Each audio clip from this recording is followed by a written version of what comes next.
পাগল হয়ে আছি তোরই কারণ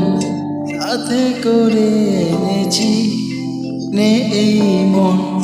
তোর হাসির ছন তোর চুলের দল আমাকে কেড়ে নেয় তোর চোখের ঝিল জানি বেরোনো মুশকিল মানি তাও পারি না যে এগিয়ে গিয়েছে আমার দুটো পা তোকে একার দেখা লুকিয়ে কি মজা সে তো আমি ছাড়া কেউ জানে না তোকে চাওয়ারা পাওয়ারা নয় রে সোজা সে তো আমি ছাড়া কেউ জানে